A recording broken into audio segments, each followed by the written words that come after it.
stores. Imagine that you have a light van, right? And you need to deliver to many of these mom and pop stores or nano stores. Most of the data is completely fragmented, is imperfect, is incomplete, because everything is at the mind of the shopkeeper. Chris is the current director of the MIT Emerging Market Economics and Logistics Lab, EML, where he leads groundbreaking research on logistic challenges in developing countries. Now, you wrote the book on the topic, right? Yeah, very adequately titled Reaching 50 Million Nanostores. What were your main findings in this book? Welcome to Supply Chain Optimizers, the show that uncovers the controversial strategies and candid stories of innovators and disruptors from some of the world's largest supply chain operations.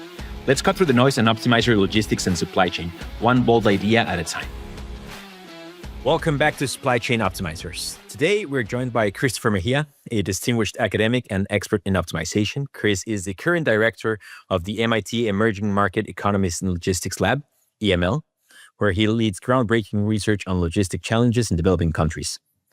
With a PhD in industrial engineering and a rich history of leadership in the academic community, Chris has spent years pioneering solutions to optimize supply chains in regions with very, very unique challenges. I'm super excited to have you here, Chris, today. Thank you very much for joining us. Thanks for the invitation, Diego. It's a pleasure to be here. So, Chris, today we'll dive very deeply into the complexities of emerging market logistics, explore your very fascinating concept of nanostores and how to reach, potentially 50 million of those nanostores, and discuss why so many economies like Mexico are still very hindered by inefficient supply chains. So, let's maybe start with what seems to be an obvious question, but maybe not actually so. So, how did you end up going so far in the optimization route, and not just a PhD, but also a researcher at MIT in the topic? Yeah, long story short, so I come from a very humble background. I actually realized that in order to, thrive in life, you need to actually work hard. And at some point, I started realizing that mathematics, STEM subjects are important to drive this passion. But at some point, I realized, okay, I can actually do something else, make decisions happen in an effective way through optimization. And that's how I got involved in all of this. But regarding the current topic, so of course it took me a while. It was not like a magic wand that told me, okay, you need to start working on that. I started, getting into this passionate world along the year. So the first thing that at some point I discovered is that I was passionate about optimization and many different applications. So at some point I said oh, this is fantastic. And then I started deep diving during my bachelor's. And in the master's, actually, I realized that I could use multi-criteria optimization, to improve the movement of spare parts between the United States and Mexico. But at some point during that part of my career, I said I've had the opportunity to meet someone from Hewlett-Packard Laboratories, Dr. Pano Santos. And this touched my life because I realized that I could optimize many different models, but I can actually also make a difference for people. We developed an stochastic programming model in order to be able to, instead of hiring and firing people, to cross-train them in different, roles. And that's when I realized that the mathematics, the models that I was developing were important also, to change the life of people. So that's how I came to the realization, and I started realizing oh gosh, what I'm doing is actually making a difference. So I moved from a very, a specific development of models that were completely focused on improving many different, let's say, opportunities for companies into humanitarian logistics in order to reduce, the undesired effects of floods and other, disasters, natural disasters. And then after that, during my PhD, I developed all of this dissertation on this particular topic. I realized that it was difficult also to continue, reducing the human suffering without actually paying attention to this fascinating world of the nanostores, where we actually go and buy most of our produce items and all the food and all the staples that we need in order to make our lives easier. And then the way that I'm addressing that is through, minimizing the issues related to supply chains in that particular distribution channel.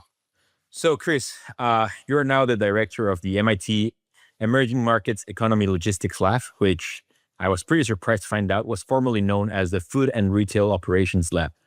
When one thinks of logistics, we think of trucks, right? Cargo, not much about food shops and necessarily retail. So yeah, tell me about it. What does the lab do, and why the rebrand?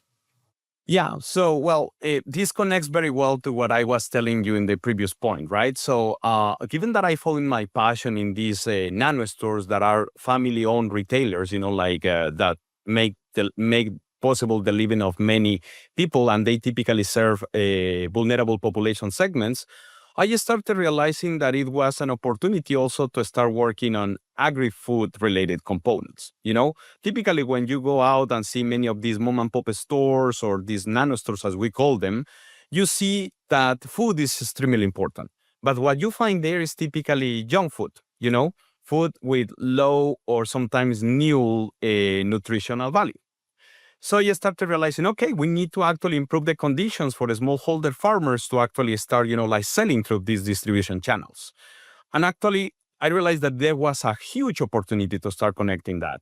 And that's how I created or founded the Food and Retail Operations Lab in 2018. So, but at some point, especially last year in 2024, I realized that there are many other commodities that are coming from the global South Hemisphere, especially considering that bananas, tropical fruits, and many other products are coming from the global South Hemisphere. And by that, I mean Latin America, the Caribbean, Africa, Southeast Asia. And most of them are actually transformed or they are added value into the North global hemisphere. And I said, okay, we need to start adding some other components like minerals, energy, cotton, etc. And we need to connect all of that through global transportation, cross-border transportation. That is something that actually connects us very well, right? And besides that, we also need to start thinking about the logistics public policy making. No one is actually talking too much about that. And there are huge implications if you don't have the proper policy. And we do all of that through data and model-driven perspectives. Tell us a bit about a little bit more about this concept, right, of the nanostore and the data and some data-driven policies. Maybe let's hit some of the basics. What is a nanostore? Let's start from there. So a nanostore is a family-owned retailer, okay?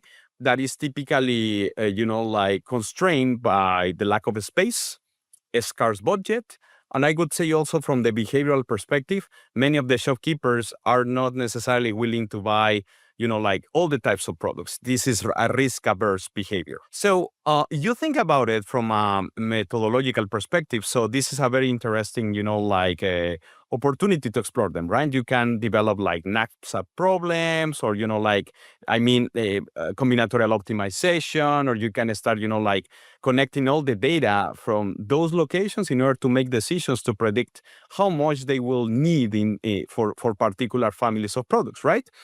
But it's interesting to see that even if these are very well connected to the, let's say, end consumers, unfortunately, they don't have too much data. Most of the data is completely fragmented, is imperfect, is incomplete, because everything is at the mind of the shopkeeper. And it's difficult for them, to share all of this, information in a systematic way. Typically, they don't have access to a particular technology. Sometimes they don't use at all any kind of information system. So everything that they have is written in a notebook, okay? Or sometimes they are very passive, purchasers, and they depend on what the CPG manufacturers, the distributors are, willing to provide to them. And this creates a very interesting, opportunity to develop different types of schemes to serve them. And if you actually connect the part of the food that is typically perishable, so we have an stochastic part there. So when the food is gonna expire, and then how this can connect to the rest, right? And this is kind of the different approaches that we are following to explore these nanostore supply chains from the food perspective, how we can optimize, the coverage that these shopkeepers have in order to serve the neighborhood. How we can make sure that they make most of the money out of what they have, and it's extremely interesting. Well, and since we're in this topic, right, then what's the answer? And I know it's a very hard thing to ask and try to summarize, but yeah, what's the answer here? I mean, there is no silver bullet, to be brutally honest with you, right? So each shopkeeper and each, like neighborhood is going to characterize differently, right? So to get started, you cannot claim that the shopkeepers are going to follow exactly the rules that you want to actually circumvent or suggest. So there is a, like a cultural part there that you need to make sure that you're aware of. You can come and provide some ideas in order to build like policies or strategies for them, but you need to build them bottom up instead of top down. So you really need to understand what they feel, what they think, what they are actually doing. Otherwise, they won't, like drive this into practice. It's going to be just another project that you develop with them. So it's really important, like to consider this component. So having said that, of course, something that we are trying to do with my team is make sure that we consider all of these circumstances, all of these constraints, and we model that from different perspectives, right? The interesting component here is that this is an interdisciplinary approach. When we speak about food, we can work with nutritionists, we need to work with geographers, we need to consider the economics as well behind all of that, besides the logistics. And this is also a great, like opportunity for us to mix our methods and see what we are able to get. It's not only from the optimization perspective, it's also from the statistical perspective, or sometimes also the sociological perspective. So that would be, like a great opportunity to continue driving interesting stuff there. Now, you wrote the book on the topic, right? Yeah, very adequately titled Reaching 50 Million Nanostores. What were your main findings in this book? What are the 2 or 3 bullet summaries of what was your main findings about them? Yeah. So, we wrote this book like, oh gosh, I think that is already 8 years ago. So if I need to pick like 3 important messages from the whole book, is like, number 1, the nanostores are a resource to reckon with. You need to actually learn that they are going to be here and they are here to stay, despite, like you have many, like convenience stores, supermarkets, or other distribution channels or retail formats growing everywhere in the world. They are going to keep here because more than the logistics component, they also serve as community hubs. And that's something that we started tapping on, So that's very interesting. Second point, in terms of logistics strategies, you need to actually make a proper mix of indirect and direct, like distribution strategies to reach out to them. Depending on the objectives, the goals, the KPIs that you want to, like put as part of the equation, the solution is completely different, right? And also the portfolio diversity, the mix of different shopkeepers in a route, even, like the nature of the products that you are selling makes this a very complex system to solve.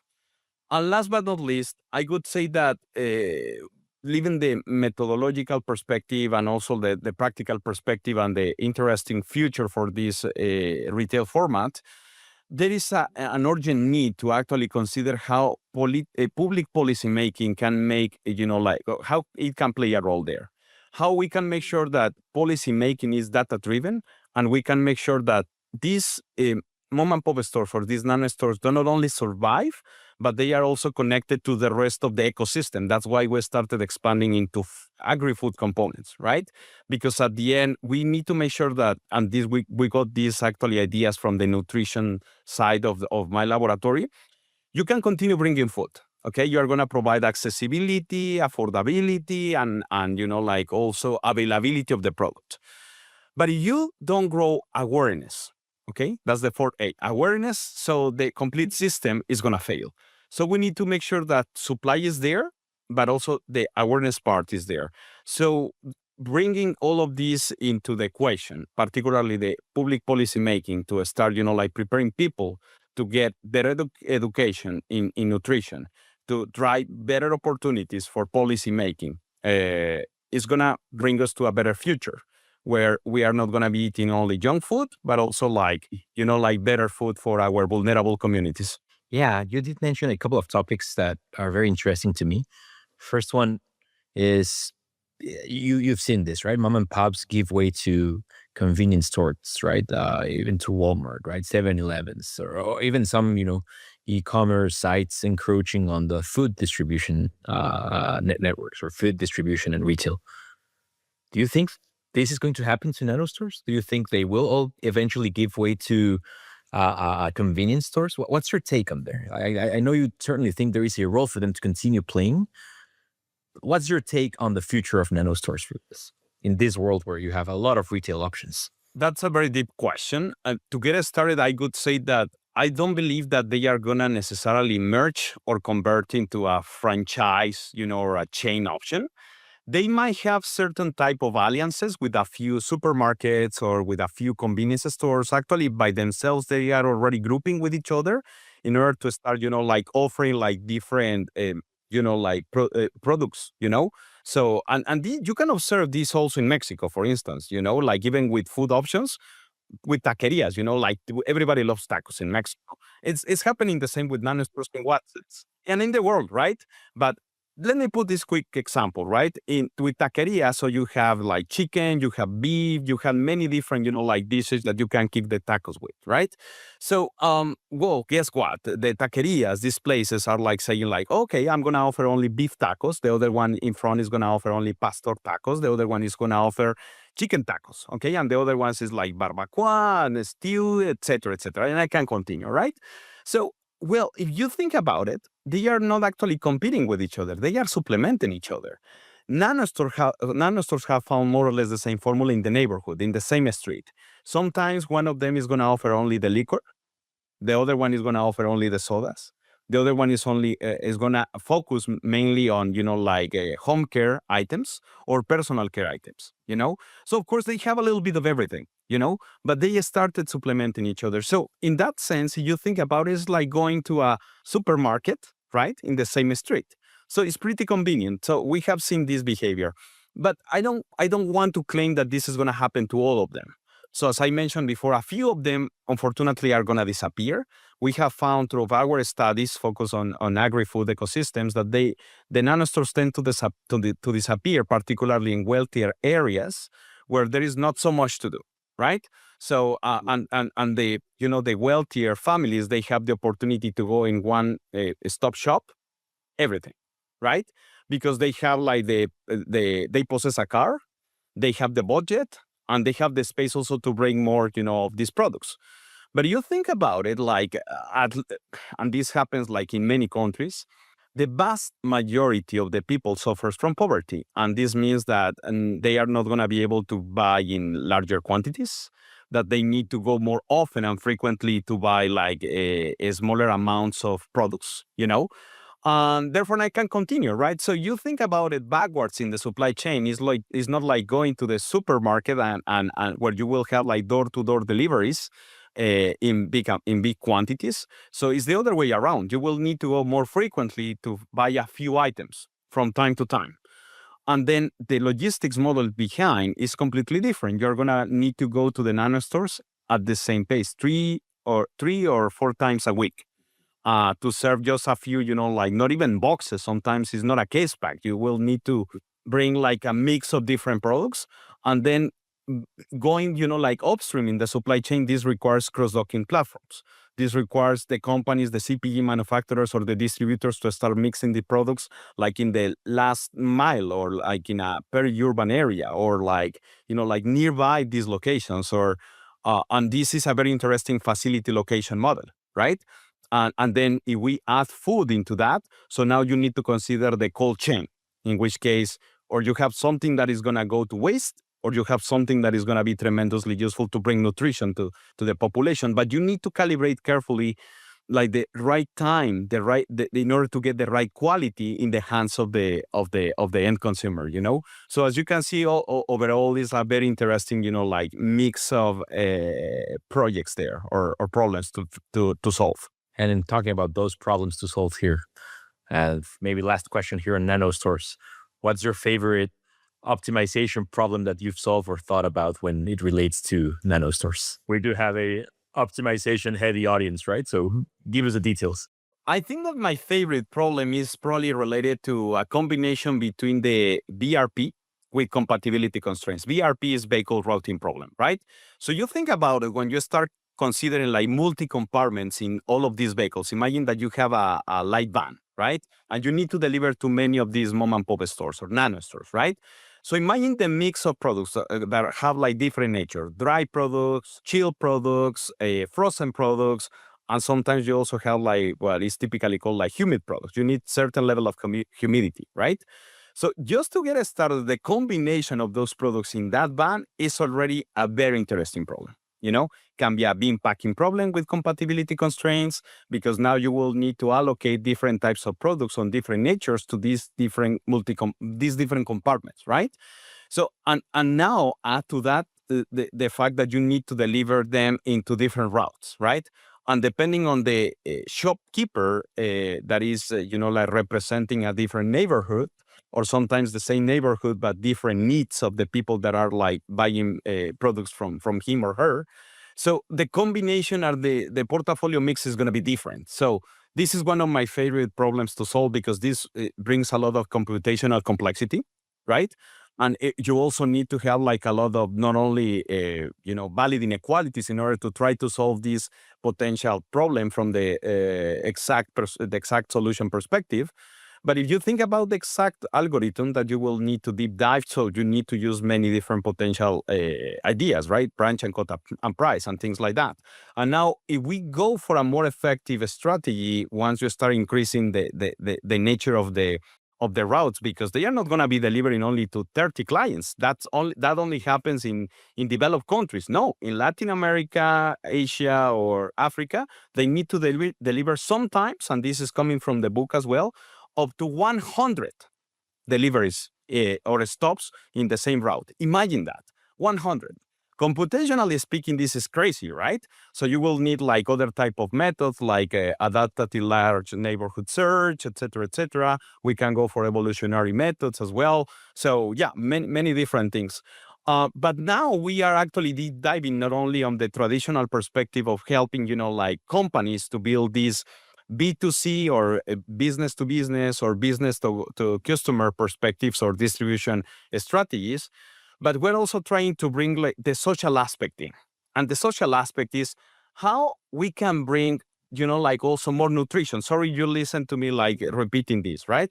But at the end, if I want to put or together this bin packing problem, like the cargo of that specific van, how I can maximize also the nutrition, how I can make sure that I'm bringing enough macronutrients for the people who need the most.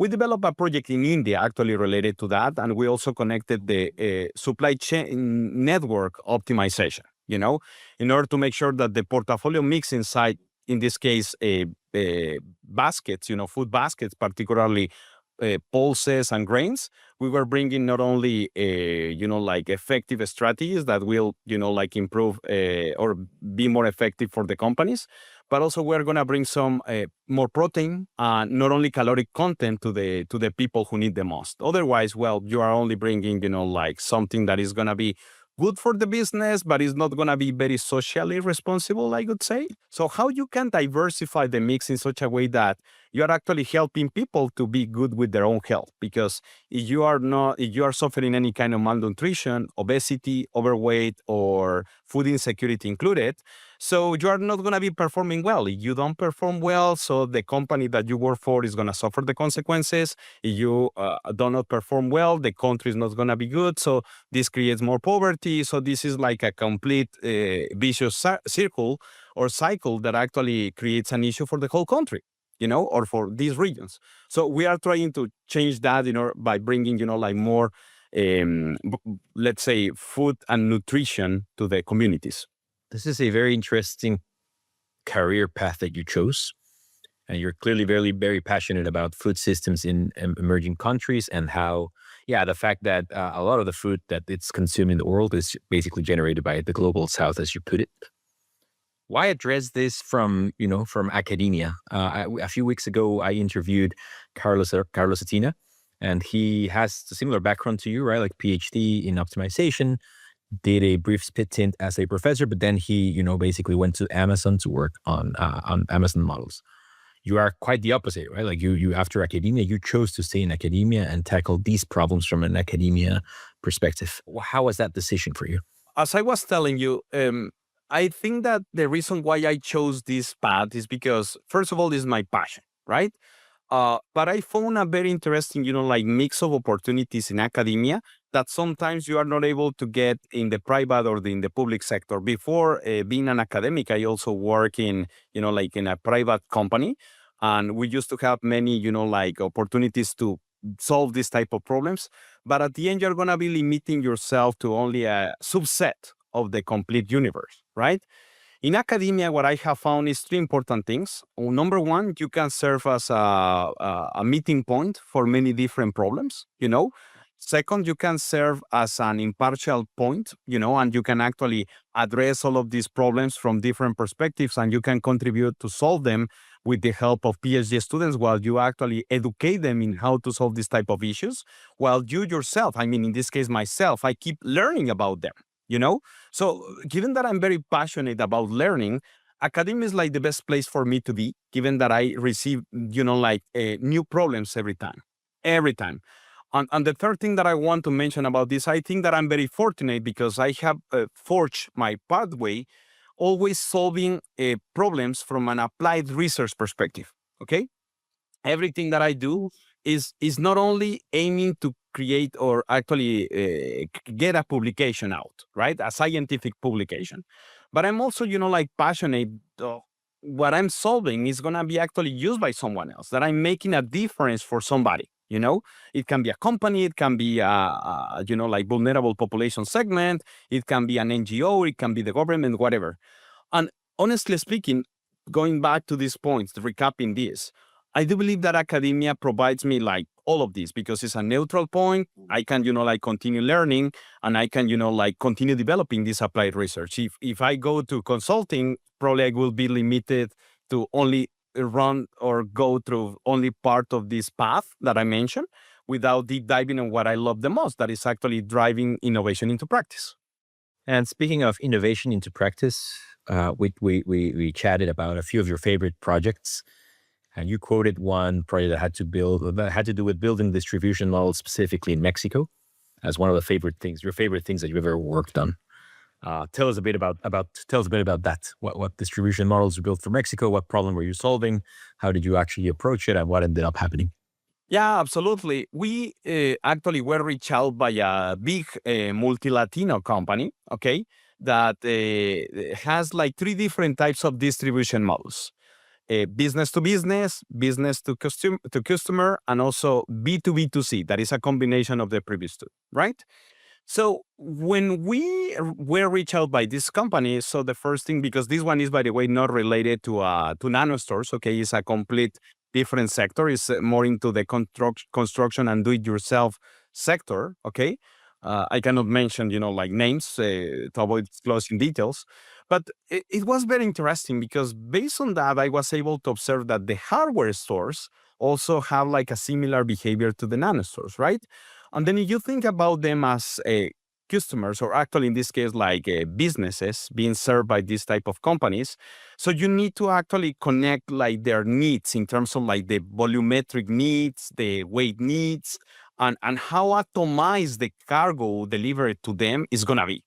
So we didn't actually work on the compatibility project there, but even, like building the connection between what the company needed to develop in order to be able to be effective with the routes that they were creating, to use at max the capacity that they have in each of the vehicles and make sure that they have the proper mix in order to, demystifying a little bit of what they used to do in the past based on, I would say, experience, very, very high quality experience, I must say.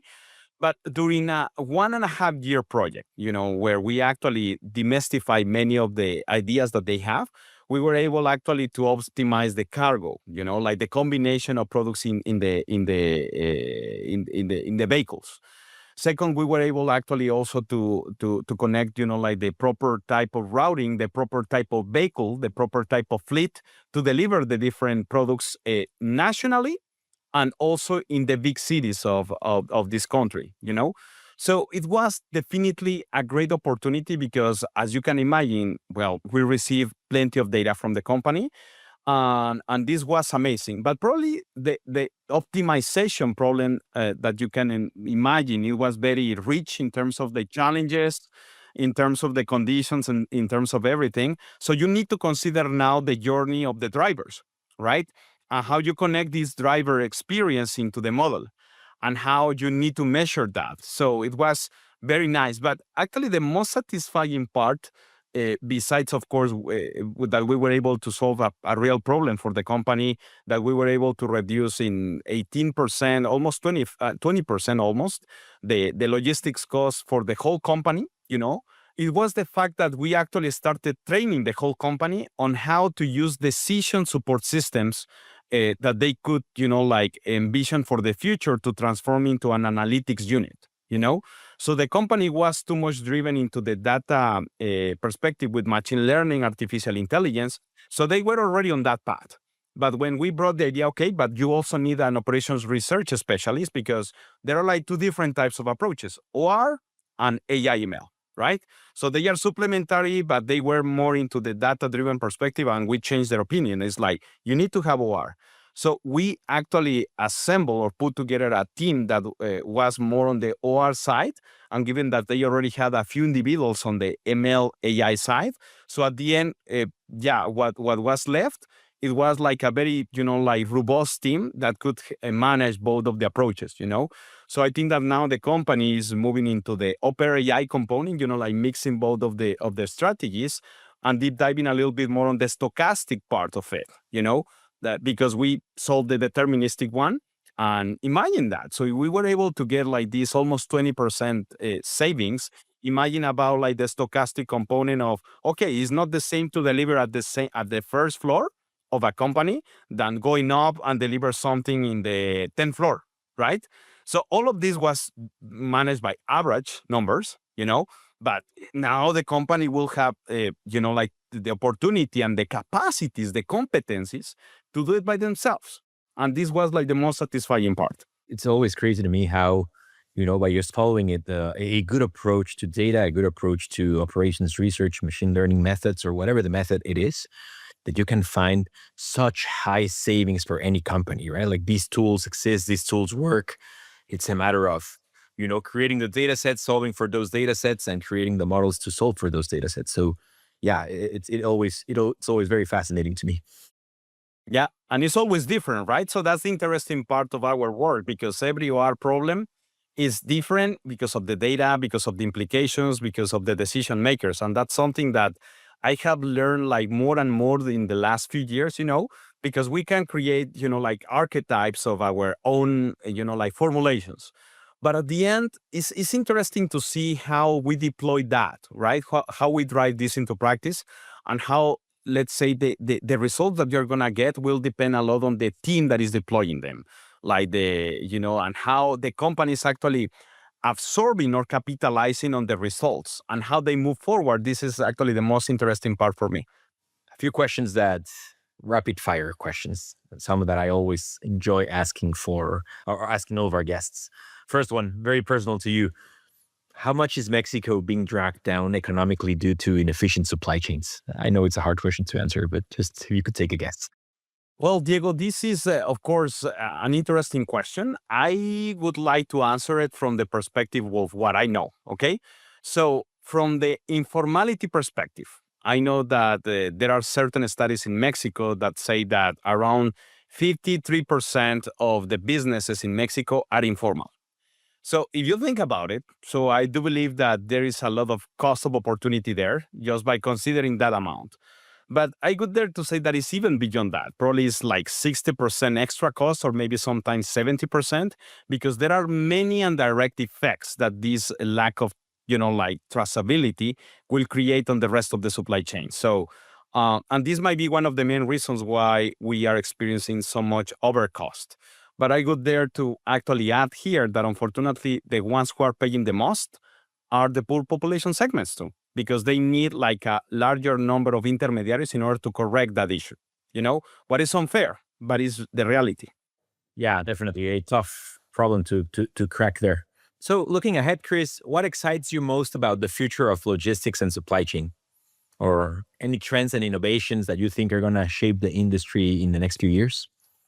Well, I'm very optimistic about the opportunity to start, like using the digitalization in all of the channels. I think that definitely emerging technologies are going to play a very important role there in order to provide traceability for food, in order to allow digital transformation to penetrate many, of these businesses, these small businesses. Particularly, I'm very keen in seeing like the evolution of the smallholder farmers. Now, with regards to how to address that from the logistics perspective, there is plenty of things to think about there, right? So, but probably the one that I would love to, like focus on is like how you can use precision agriculture or any of these IoT, like related stuff, sensors across the supply chain to start making better decisions. Imagine the following world that I want to describe to you. Imagine that you are able to know how much shelf lifetime an apple is going to have. And based on that, you are going to be able to divert it to different processes. Like at some point, there is going to be like an alert that is going to tell you, I'm not going to get to the retailer. So you need to divert me into other direction in order to transform me and extend my shelf lifetime. So you will need to cook me, you will need to bake me, you will need to actually freeze me or do something with me, right? As an apple. Here I'm an apple.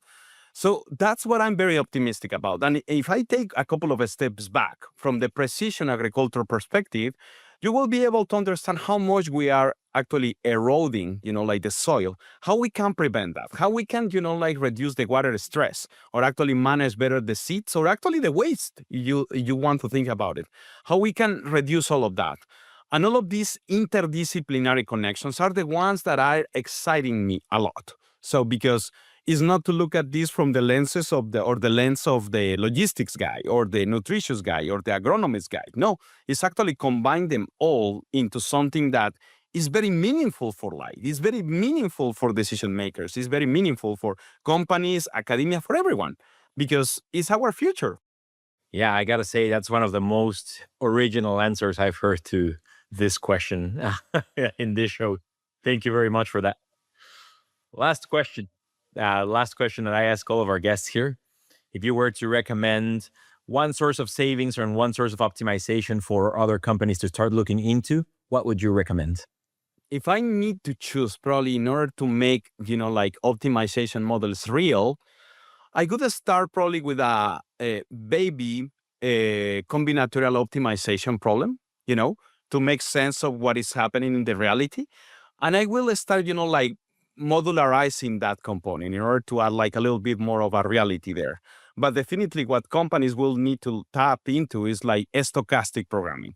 But given that many of the companies do not know a thing about stochastic programming or stochastic processes, I would invite everyone just, like to start paying attention to that. And if they can start, like modeling many of the uncertain the uncertain, like circumstances that we are facing at the moment, like tariffs, for instance, right? And I know that this is a word that you develop a lot.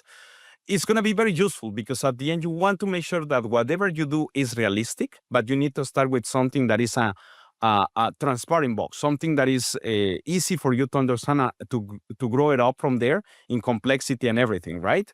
But you also wanted to manage very complex situations. So that would be my recommendation: a combinatorial baby problem, optimization formulation that they can grow and start modularizing. And then instead of creating a Frankenstein, they need to be able like to come back to the core ideas and understand what is there. Because something that I have learned across the years in the past, I used to be this type of person that wanted to show a very sophisticated model because it looks complex, etc. No, let's come back to the basics. So at the end, sometimes the easiest answer is the right one. You don't need to create very fancy, sophisticated models. See, the answer is just a knapsack problem, for instance. That's why I recommended to go for like a combinatorial problem. So yeah, bean packing is nice, but we can address it from a knapsack perspective to get it started, right? Because the more complexity we add as academicians to the model, the least that practitioners are willing to use it, because it becomes shady, it becomes like fuzzy, it becomes difficult to understand. So simplicity is the matter of, like the modeling part. So let's come back to the basics, and then that would be my recommendation. Chris, thank you so much for being here with me today. I really enjoyed the conversation. I'm always, mind blown about the things that you try to solve for and how important it is for, the future of our food systems, the future of, well, frankly speaking, our planet. Thank you very much for being here today.